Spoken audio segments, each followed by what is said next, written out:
everybody. I'm here again. It's Carolyn, and I'm here to share another channeled message from the LightKeepers, a group of angelic beings I channel for your enjoyment and your support on your life journey. So today's message is about the mind and the soul, and while during awakening, the converging of the two.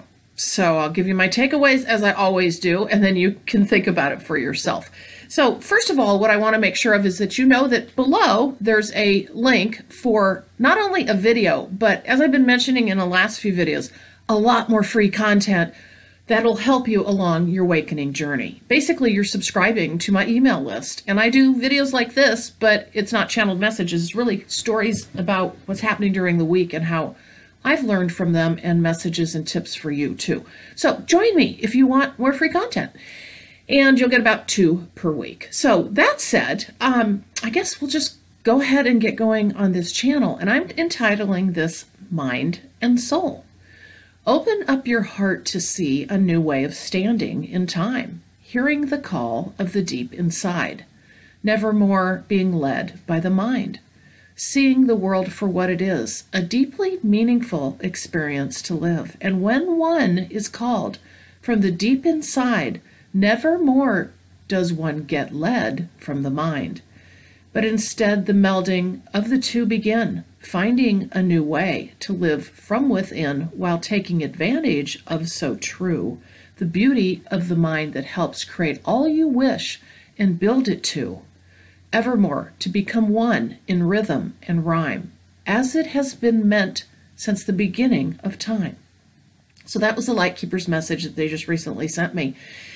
And I thought, wow, this really reflects my journey, and I think a lot of you can relate to this.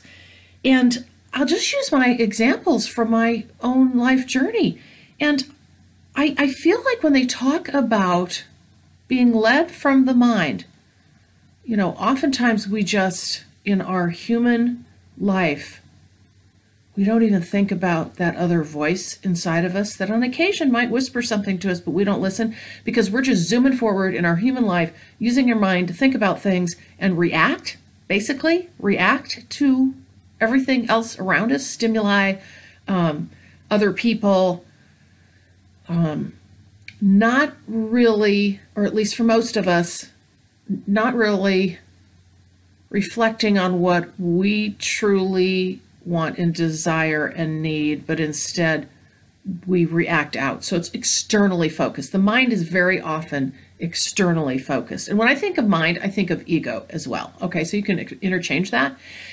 And during awakening, what happens profoundly, and it happens at all different stages, I think it's pretty gradual, is all of a sudden you realize, oh my gosh, I'm feeling the melding of the two. Because the mind's important for us, the ego's important for us to live this human life. But as you're led from this inner knowing and you're spending time with yourself in, you know, quietude, they call that quietude, meditation, quiet space, spending time on learning about yourself, dealing with your emotions, all those things, really learning who you are, guess what happens? You start being led by that inner self, that higher self, that soul of you. And then it's not, in my estimation, about setting the mind aside or setting the ego aside. It's about how they meld together to work as one to give us the best life possible. And so much of this happens along this journey. And if you're connected to yourself, and pretty much this is the awakening journey really drives you there, okay? You're going to start feeling, oh my gosh, wow, there's this melding of the two where you're being led by your higher self, but your mind is working in tandem with it. Now, I will say there's all degrees of this and different timings, I believe, and it all depends on how much, I think, in your current life or your pre-awakened life, you've been led by your ego. And so there may be a lot of fight there. You know, that ego's going to fight you, or that mind's going to fight you, thinking that that's the way to go, the thinking person's way, right? But it's also the feeling person's way that you got to use, which I believe is the higher self side of things and the inner you. So as that starts coming to the surface over time, you're going to see a little bit of that clashing potentially.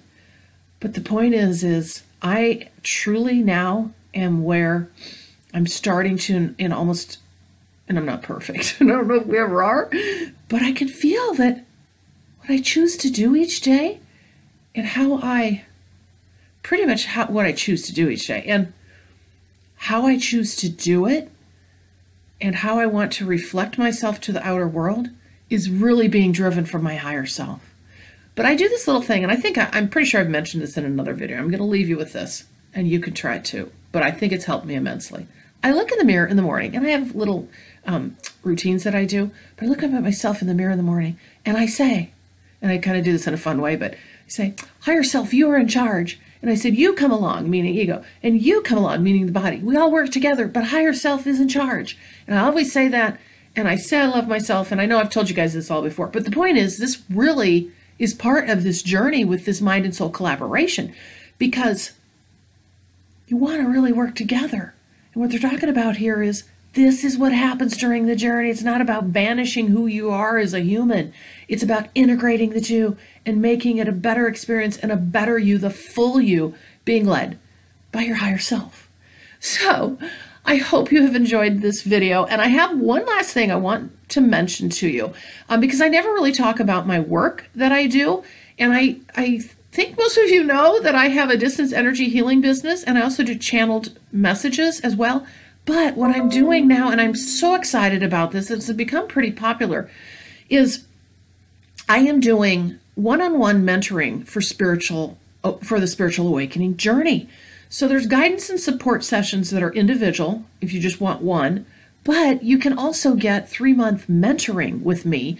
And basically what we do is we talk once a week for an hour or once every 2 weeks for an hour over the course of 3 months. So it's a 3-month stint, and I help you along your journey. I'm your mentor as such. And really what we do is we talk about what you want to talk about, and then I also channel during those sessions, which really adds a cool component to it. And you get a lot of information from your spirit guides and angels and your whole team. So anyway, I wanted to mention that because I'm so excited about doing this mentoring. You can go to purplerainhealing.com. It's one word, purplerainhealing.com, and I'll have it tagged here for you on the video.